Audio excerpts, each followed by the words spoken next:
So if there are a lot of cuts in this video, it's because I don't have the stack next to me. I'm kind of just gonna take a look and pull what catches my eye. And so if I have to reach up there, it's gonna be too loud, and I will have to cut it. So that's why there might be some jump cuts. But yeah, I have a few videos planned for books. I have a stack of books that I just bought that I will read eventually, but I do want to make a video on those. And I might talk about, I don't know, some other books as well. Book hauls, you name it. A lot of book videos because I enjoy reading. So bear with me. Okay, let's just get to the first book already because I rambled for 2 minutes.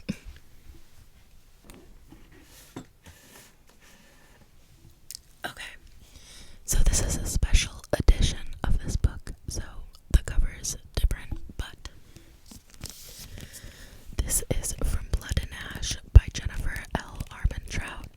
This is the first fantasy book that I have ever read, and I loved it. This series is so good. I still haven't read the most recent book.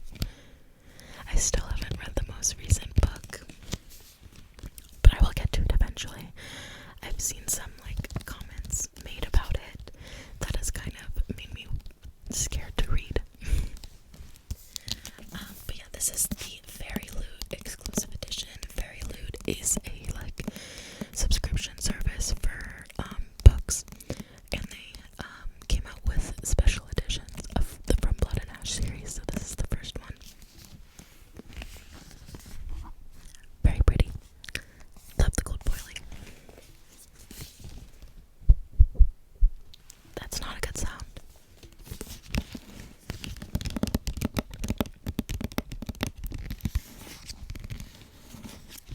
So basically this book follows Poppy, and she is what is known as the Maiden. And basically she is she has to she's the chosen one pretty much, and she has to hide her face, and she's chosen for a specific reason. And there is this new guard that comes to guard her named Hawk, and that's about all I really know how to describe it. I will read the summary because I did a horrible job.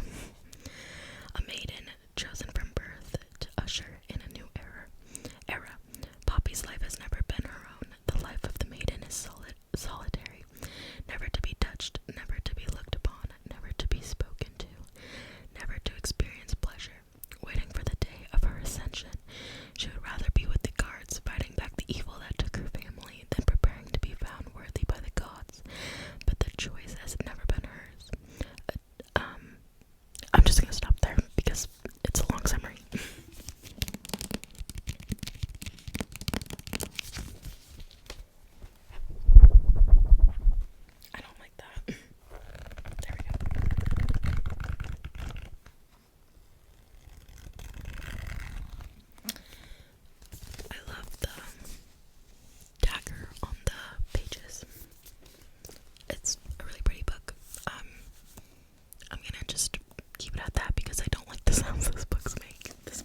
he's a psychopath that goes after people who he deems deserves it. On the back it says, he challenged her sanity, she shattered his reality. They dared each other to the brink of madness. A dark and twisted maze awaits criminal psychologist London Noble when she falls for her patient, convinced serial killer Grayson Pierce Sullivan. As she unravels the traps, her sanity tested with each game, she's forced to acknowledge the true evil in the world around her. But yeah, I really enjoyed this. It's definitely a dark romance book, so you have to keep that in mind.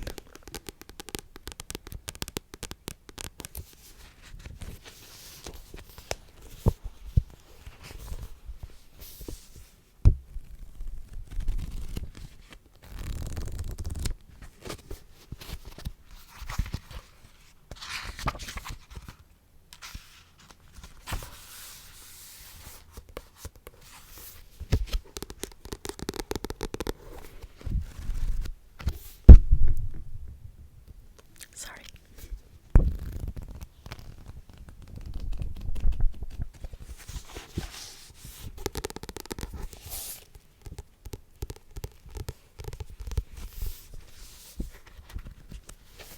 Also, the cover is so pretty. Okay.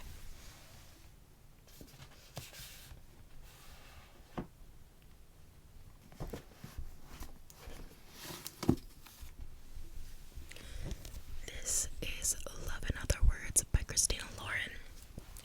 Christina Lauren is 2 authors under 1 pen name. This book was so good. Oh, I stayed up super late reading it when I had class the next day. So that was not smart, but I do that a lot, so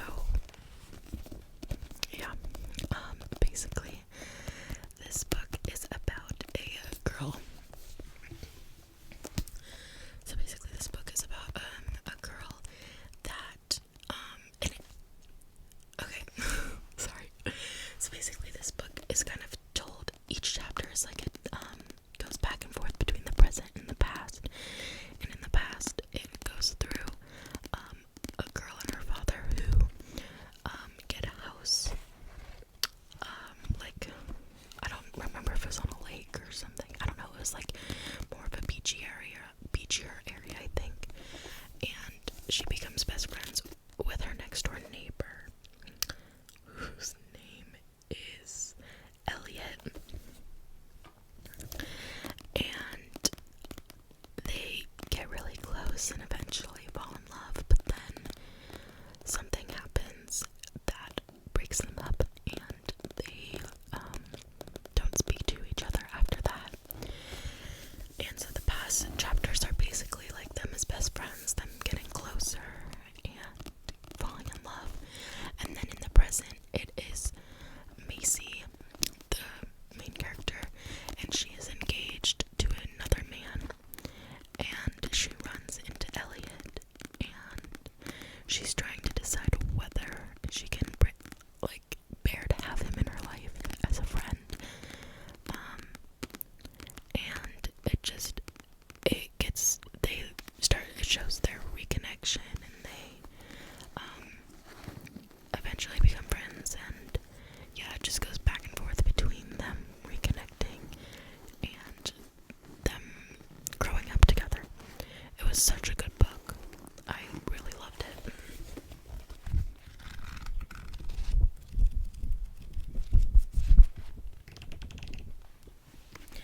I feel like the page turning doesn't sound as good as it should, and it might be because of the setting I'm on.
basically, if you haven't heard of A Court of Thorns and Roses, I will explain the basic plot to you.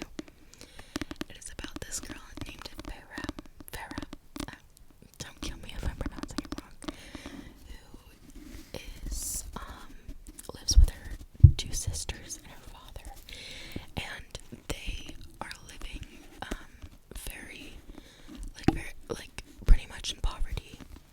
Vera is basically like the provider for her family. She hunts down food to provide her family, and she doesn't really get appreciated for it. And one day she accidentally shoots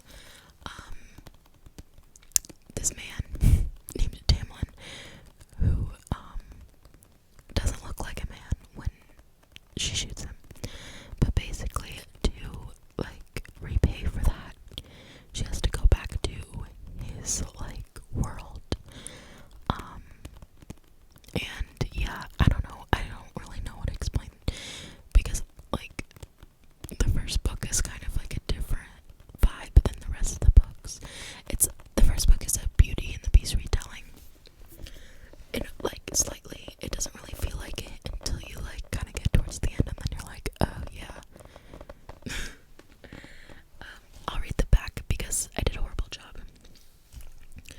When 19-year-old huntress Vera kills a wolf in the woods, a terrifying creature arrives to demand retribution. Dragged to a treacherous magical land she knows only about from legends, Vera discovers that her captor's not truly a beast, but one of the lethal, immortal fairies who once ruled her world. At least he's not a beast all the time. As she adapts to her new home, her feelings for the fairy Tamlin transform from icy hostility into a fiery passion that burns through every lie she's been told about the beautiful, dangerous world of the Fae. But something is not right in the fairylands. An ancient wicked shadow is growing, and Feyre must find a way to stop it or doom Tamlin and his world forever.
So I'm curious to know if you guys enjoy reading or just in general enjoy paperback or hardcover books.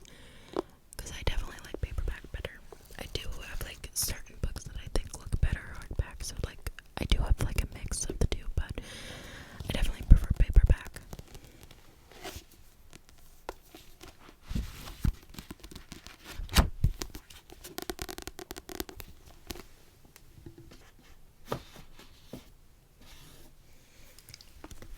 Okay, this book is also part of a series. It is 3 books. Oh my god, it is so good. So good. It is Stay With Me by Nicole Fiorina. I love this series. I think I need to reread it soon because it is so good. Basically, it follows this girl named Mia, and she is sent to this boarding school, not boarding school for like troubled youth. So it's like, and she her choice was either to go there or go to prison, because I don't remember what she did, but she did something. I think she vandalized, or I don't know. But basically, she considers herself a sociopath, which is why she does troubled things and gets sent to this school. And it is in England. And while she's there, she meets this boy named Oliver. Ollie. Yeah.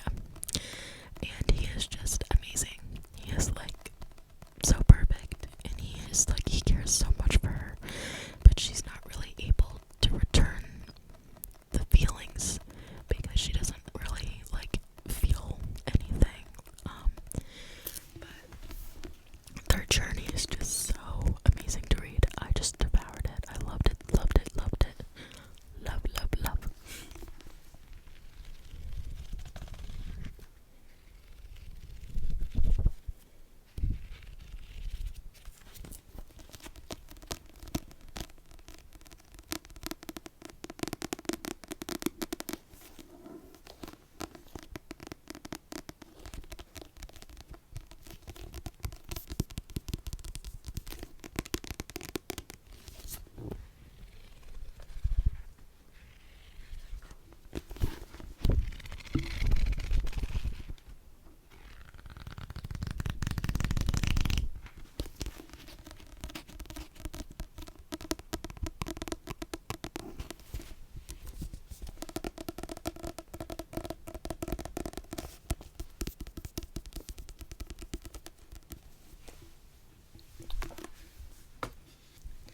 This took me way too long to find off my shelf. I don't know why. It was right in front of me, but I couldn't find it. So this next book is Verity by Colleen Hoover. I love Colleen Hoover. One of my top favorite authors. She's just amazing. I love all of her books. She's one of those authors where it's I automatically buy her any new release. So Verity is about this writer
This is Seven Husbands of Evelyn Hugo by Taylor Jenkins Reid.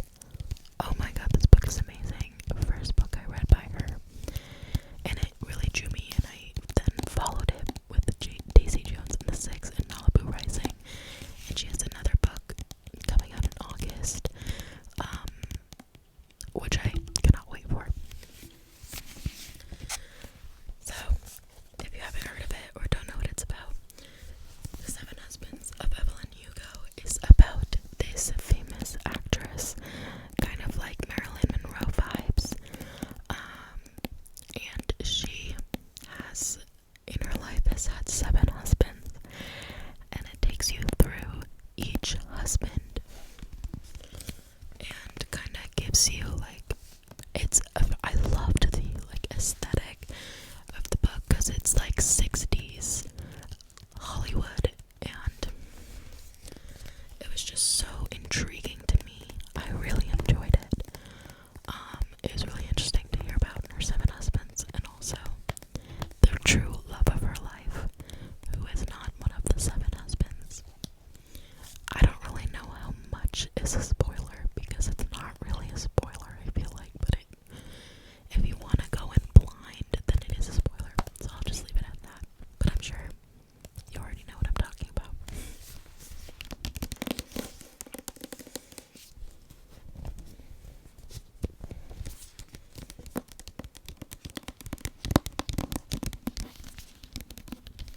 And what's really interesting is, so again, if you don't really know much about Taylor Jenkins Reid or this book or any of her books, this book, along with Daisy Jones and the Six and Malibu Rising, follow like a timeline. This book is 60s, Daisy Jones and the Six is 70s, and Malibu Rising is 80s. So it's really interesting to kind of get the aesthetic of each decade. And it's really interesting how one of Evelyn's husbands in this book is the father of the family that Malibu Rising is centered on. And he also shows